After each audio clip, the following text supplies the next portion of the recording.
Kita masih dalam pembahasan tentang adabul muta'allim, adab-adabnya seorang penuntut ilmu.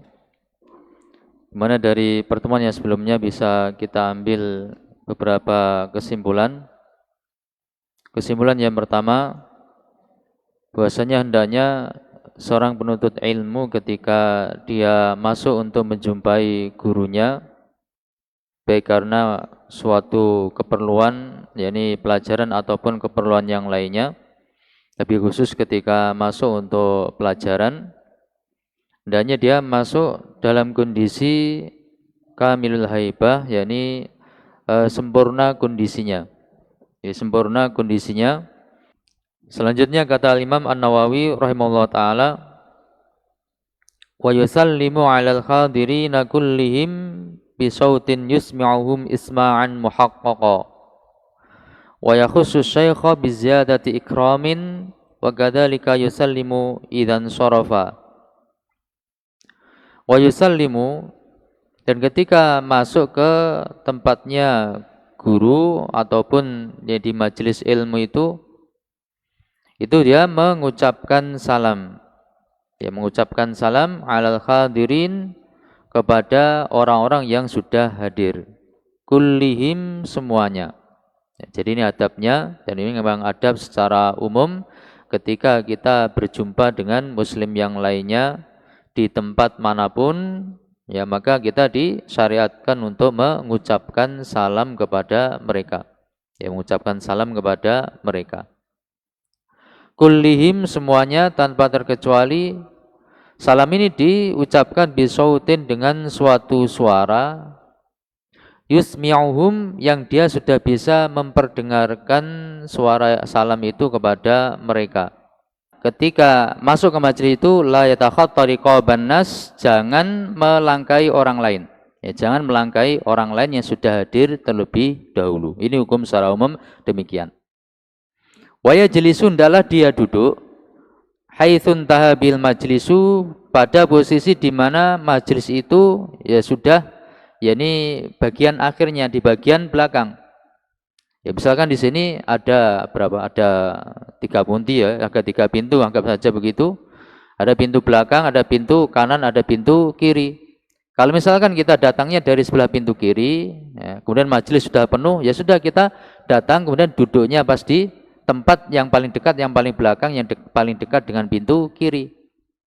Demikian juga kalau kita dari pintu belakang, ya dari pintu belakang, maka ya sudah hadir masuk, kemudian duduknya dari tempat di mana kita tiba tadi, ya dari tempat di mana kita tiba tadi, yaitu di paling belakang, jangan sampai melangkai untuk bisa sampai ke depan. Begitu pula kalau datangnya dari pintu kanan, ya berarti nanti kita duduknya di arah-arah sebelah kanan atau semisalnya. Baik. Illa, kecuali ayyusariha lahu syaikhu awil hadiruna bitaqaddumi. Illa, kecuali ayyusariha lahu syaikhu, syekh memberikan yakni anjuran yang jelas bagi dia, awil hadirun, ataupun orang-orang yang hadir itu mempersilahkan dengan jelas kepada dia bitaqaddumi, untuk maju. Untuk maju. Wattakhatti, ataupun melangkai mereka, au ya'lamu min khalihim itsara dzalika, atau mungkin dia mengetahui dari keadaan mereka itu, biasanya mereka memang mengutamakan yang demikian itu. Maksudnya kebiasaannya memang dia itu dipersilakan untuk duduk di yang paling depan. Mungkin dia yakni murid yang paling senior atau mungkin murid yang paling tua, biasanya memang duduknya di bagian depan. Kemudian juga banyak yakni memberikan pertanyaan-pertanyaan kepada sang guru untuk yang itu bisa berfaedah, manfaat bagi santri-santri yang lainnya misalkan, sehingga kebiasaannya dia di depan. Nah maka dalam kondisi yang seperti itu, ketika syekh misalkan menyuruh dia untuk maju ke depan, tidak apa-apa dia maju ke depan, ya tidak apa-apa dia maju ke depan. Atau mungkin orang-orang yang hadir mempersilahkan dia untuk maju ke depan, ya, untuk maju ke depan. Nah, dia mungkin santri yang paling sepuh atau mungkin santri yang paling senior, ketika hadir belakangan, kemudian orang-orang yang hadir, orang-orang atau santri-santri yang sudah hadir itu mempersilahkan, monggo monggo yang ke depan, ya. Antum yang paling tua, paling senior, monggo ke depan dekat dengan syekh, ya, dekat dengan guru. Maka seperti itu tidak mengapa kalau dia kemudian maju ke depan. Wala yuqimu ahadan min majlisihi. Atau yang berikutnya, jangan sampai dia menyuruh seorang pun untuk berdiri dari majelisnya. Ya, ketika dia datang belakangan, mungkin dia punya suatu tempat yang biasanya di situ, tapi ternyata karena dia datang telat, tempat itu sudah ditempati oleh santri yang lain, telah ditempati oleh santri yang lain. Maka tidak boleh dia kemudian menyuruh santri yang datang duluan itu untuk berdiri, ya, untuk berdiri pindah dari tempatnya, itu tidak boleh. Ya sudah, konsekuensinya karena dia datang belakangan, ya dia duduk di tempat yang memang sesuai dengan kedatangannya yang belakangan itu. Ya, bukan kemudian nyuruh orang lain yang sudah datang duluan untuk pindah ke tempat yang lain. Nah, ini tidak diperbolehkan yang demikian ini. Fa in atharahu ghairuhu bi majlisi lam ya'khudhu. Bahkan kalau orang lain yang sudah duduk di situ itu kemudian mempersilakan dia, ya lebih mengutamakan dia untuk duduk di tempat tersebut, meskipun sudah dipersilakan, lam ya'khudhu, adalah dia tidak mengambil, ya, adalah dia tidak mengambil tempat tersebut. Ya. Jadi meskipun orang yang sudah duduk terlebih dahulu di tempat itu kemudian mempersilakan kita untuk duduk di situ, hukum asalnya ya hendaknya kita tidak mengambil tempat tersebut.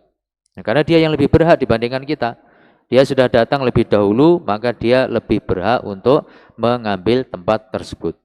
Semisal di ruangan kelas yang mungkin kalau pakai kursi begitu kan kelihatan sekali nanti depan dengan belakang, ataupun di majelis yang berupa halaqah kemudian sudah penuh bagian depan, itu kan akan ada pengaruh yang berbeda ketika kita itu duduknya di depan, ya, agak dekat dengan guru kita.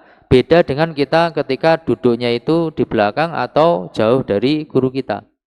Semakin jauh, ya, semakin jauh posisinya dari tempat sang guru, itu kemungkinan untuk fokusnya akan semakin lebih kecil. Ya, kemungkinan fokusnya akan semakin lebih kecil. Karena ketika posisi kita jauh dari sang guru itu kadang-kadang ya ini muncul perasaan dalam diri kita, ini kan yang hadir kan banyak. Kayaknya guru kita itu tidak tahu kita melakukan apa kan gitu. Ya, kadang-kadang muncul perasaan-perasaan seperti itu. Muncul perasaan-perasaan seperti itu. Bahkan kalau kadang-kadang di sebagian masjid yang di sana ada tiang-tiangnya, kadang sembunyi di balik tiang masjid, ya, sembunyi di balik tiang masjid. Ya, kalau di pondok lama itu kadang ada yang sembunyi di balik mihrab gitu kan, ya, sembunyi di balik mihrab. Nah, mungkin untuk istirahat atau mungkin untuk nulis-nulis apa, tapi bukan nulis pelajaran. Atau mungkin yang lainnya, ngobrol atau yang lain sebagainya. Intinya semakin dia merasa terlepas dari pengawasan sang guru, itu akan semakin sulit untuk fokus, ya, semakin sulit untuk fokus mencermati dan memperhatikan materi apa yang disampaikan oleh sang guru tersebut. Beda kalau posisinya itu dekat, ya. Beda kalau posisinya dekat, maka lebih mudah untuk mendengarkan dan mencerna apa yang disampaikan, dan juga bisa lebih fokus, ya, dan juga lebih bisa menjaga adabnya kalau dalam posisi yang lebih dekat. Dan itu fakta membuktikan demikian, ya, fakta membuktikan demikian, ya. Baik. Illa kecuali ayyakuna fi dzalika maslahatun lil hadirin. Ya. Jadi kalau ada orang lain yang persilakan dia untuk maju ke depan, hukum asal tidak diambil, atau menempati tempat duduk dia yang depan, hukum asal tidak diambil. Kecuali kalau ada maslahatnya. Ya, kecuali kalau ada maslahatnya bagi yakni santri-santri yang telah hadir tadi. Bentuk maslahatnya bagaimana? Bi ayyaqraba minasyaikhi.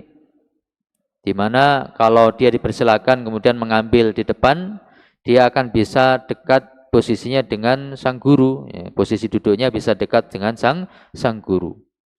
Wa yudzakiruhu, dan dia akan bisa bermudzakarah, murojaah dengan sang guru.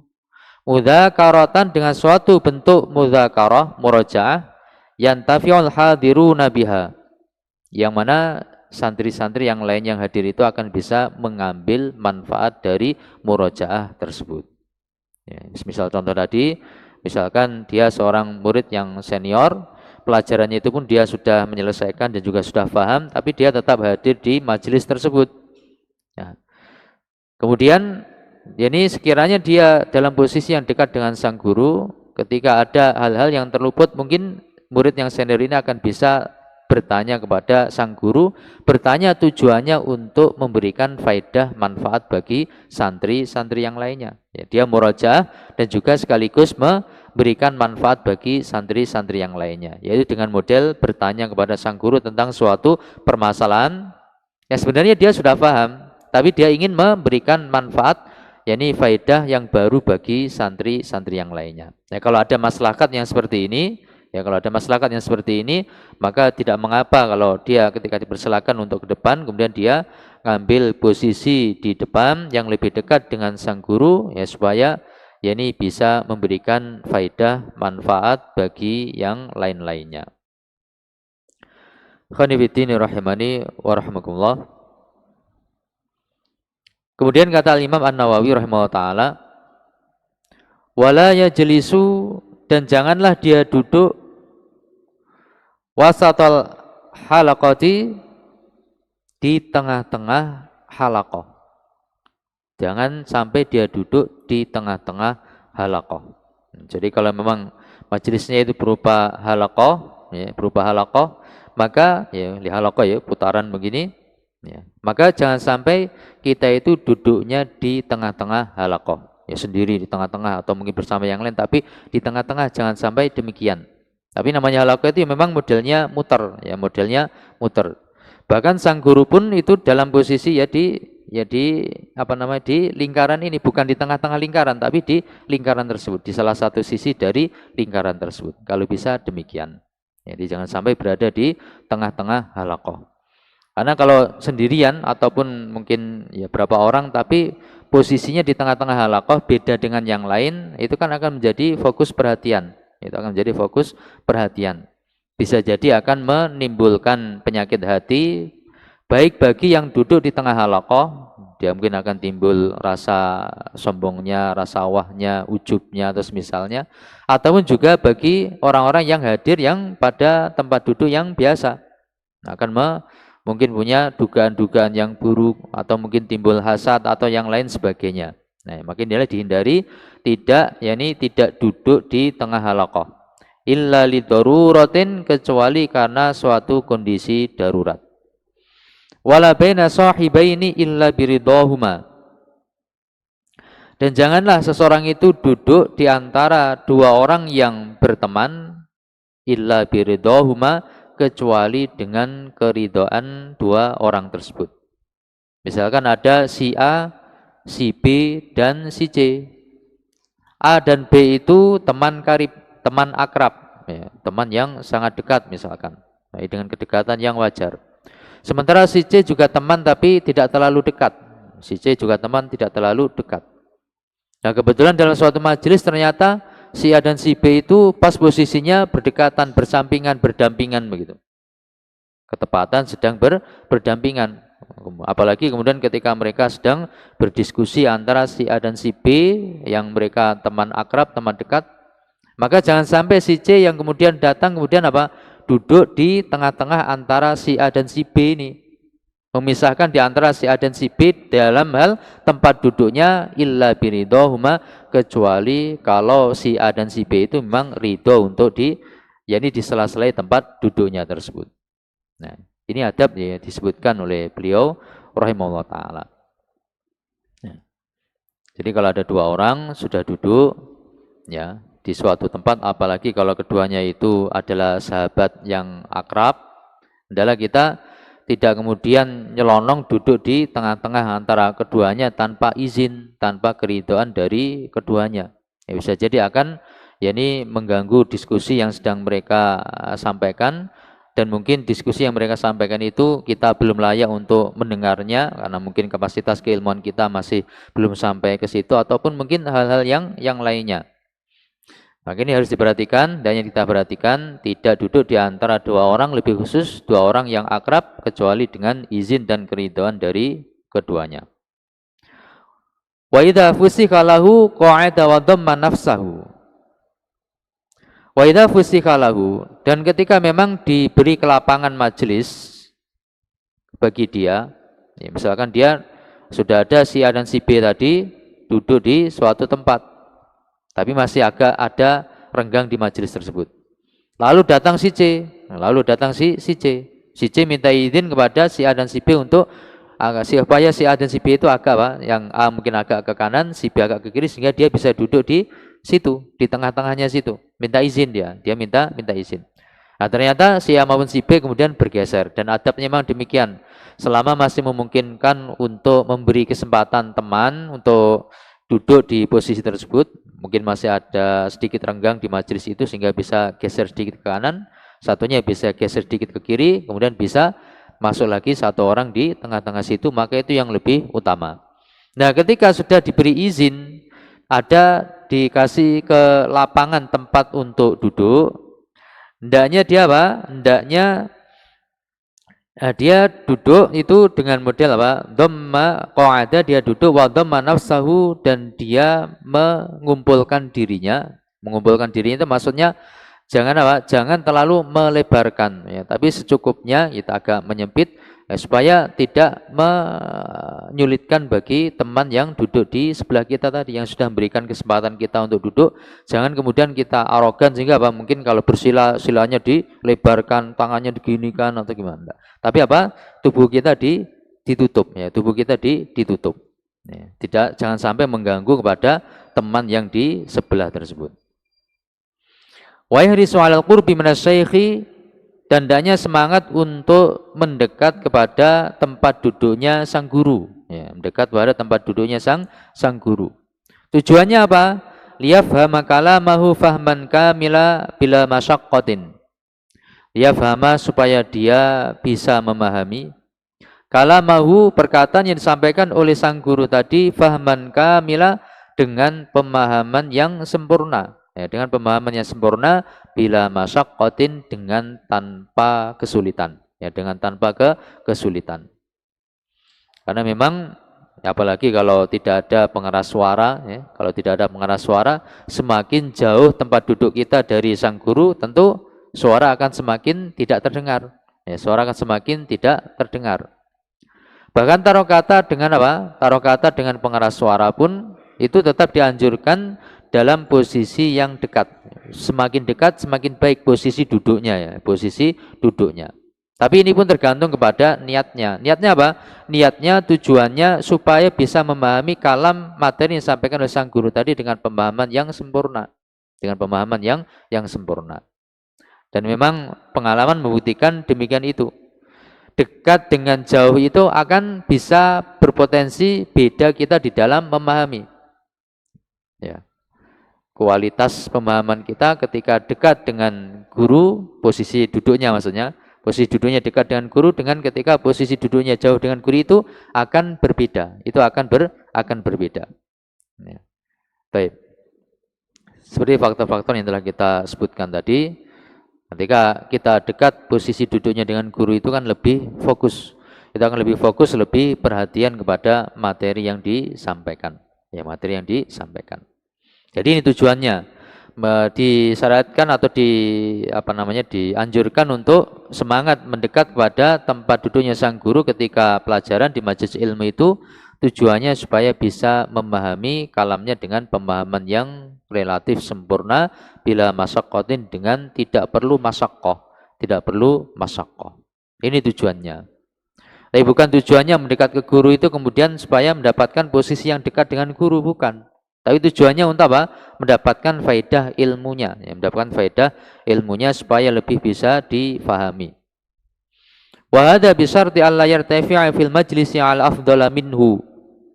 Tapi ini semangat untuk mendekat ke posisi sang guru di tempat duduknya itu dengan syarat dia tidak lebih tinggi majelisnya dibandingkan orang lain yang memang lebih utama dibandingkan dirinya. Kalau memang ada orang-orang tertentu, mungkin santri yang paling senior atau murid yang lebih senior yang lebih layak untuk dekat dengan sang guru, karena nanti akan bisa memberikan murojaah atau menyampaikan pertanyaan yang bermanfaat bagi yang lain, atau mungkin mengingatkan dengan adab kepada sang guru ketika ada suatu permasalahan yang terluput atau terlewat atau semisalnya. Maka ini disyaratkan, ya, disyaratkan posisi dia duduk yang dekat dengan guru itu tidak lebih tinggi dibandingkan orang lain atau santri lain yang lebih mulia dibandingkan dirinya. Yang lebih mulia itu lebih berhak untuk dekat dengan sang guru tempat duduknya, karena akan bisa memberikan manfaat di dalam majelis ilmu tersebut. Tapi mungkin sampai di sini. Ya, apa yang kita pelajari ini kaitannya dengan adab ketika di majelis ilmu.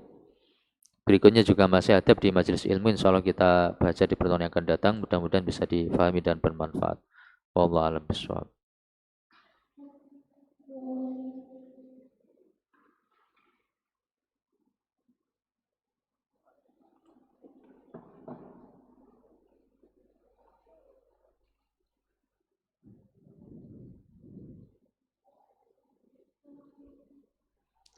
Bagaimana kalau di depan majelis masih banyak yang kosong? Apakah kita di posisi belakang bisa ke depan majelis mengisi kekosongan tersebut? Baik. Jadi adabnya, asalnya ketika seorang itu datang di majelis, maka dipenuhi yang bagian depan terlebih dahulu. Ya, dipenuhi yang bagian depan terlebih dahulu. Logikanya ya sama dengan softnya sholat. Ya, logikanya sama dengan softnya sholat. Hendaknya soft yang terdepan itu dipenuhi terlebih dahulu, baru kemudian soft yang kedua, demikian seterusnya. Maka majelis ilmu juga demikian. Dipenuhi yang paling dekat dengan sang guru, ya, tempat duduk itu yang paling dekat dengan sang guru itu dipenuhi terlebih dahulu, dan posisinya pun dalam posisi yang rapat. Ya, posisinya dalam posisi yang rapat. Tapi rapatnya bukan dalam artian rapat yang saling mengganggu satu dengan yang lainnya. Yang penting rapat, tapi tidak sampai mengganggu antara satu dengan yang lainnya. Itu yang lebih tepat. Jadi yang depan terlebih dahulu dipenuhi, baru kemudian belakangnya, baru kemudian belakangnya. Nah, ketika terjadi suatu hal yang tidak sesuai dengan asalnya seperti itu, ketika datang ternyata yang tengah dan belakang penuh, tapi di depan masih ada yang kosong, masih ada yang kosong. Nah, maka dalam posisi seperti ini berarti ada yakni unsur-unsur tafrid, ya, unsur-unsur tafrid yakni tidak sungguh-sungguh, yaitu meremehkan dari orang-orang yang sudah hadir tersebut. Seharusnya hadir itu memang sudah di depan. Ya, sudah di depan terlebih dahulu, bukan memenuhi yang belakang, tapi depan dulu baru belakangnya dan seterusnya. Nah, ketika ada unsur tafrid dari yang duduk di belakang itu, maka di situ diperbolehkan seseorang untuk maju mengisi yang kosong yang di depan. Itu diizinkan, diperbolehkan mengisi kekosongan yang di depan. Ya, tapi tinggal bagaimana caranya dari dia yang posisi di belakang itu untuk bisa sampai di depan tadi. Ya, mungkin permisi dengan cara yang penuh dengan adab, atau kalau memang kayak seperti di sini ini bisa lewat, yakni di samping sini kemudian nanti duduk di situ. Ya, kalau memang ada posisi-posisi yang longgar di depan, maka selama masih memungkinkan untuk diisi, maka hendaknya diisi yang kosong di depan tadi. Wallahu a'lam bishawab.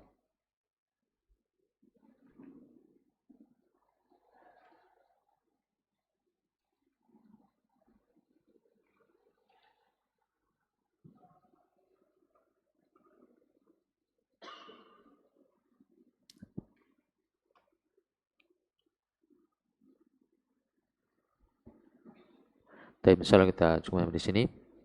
Mudah-mudahan bisa difahami dan bermanfaat bagi hati kita, dunia kita, dan akhirat kita. Kalau ada benarnya dari Allah SWT, kalau ada kelirunya karena keterbatasan di mana, semoga diampuni Allah SWT. Ada kurangnya mohon dimaafkan. Subhanakallahumma wa bihamdika asyhadu an la ilaha illa anta astaghfiruka wa atubu ilaik. Wa akhiru da'wana alhamdulillahi rabbil alamin. Wassalamualaikum warahmatullahi wabarakatuh.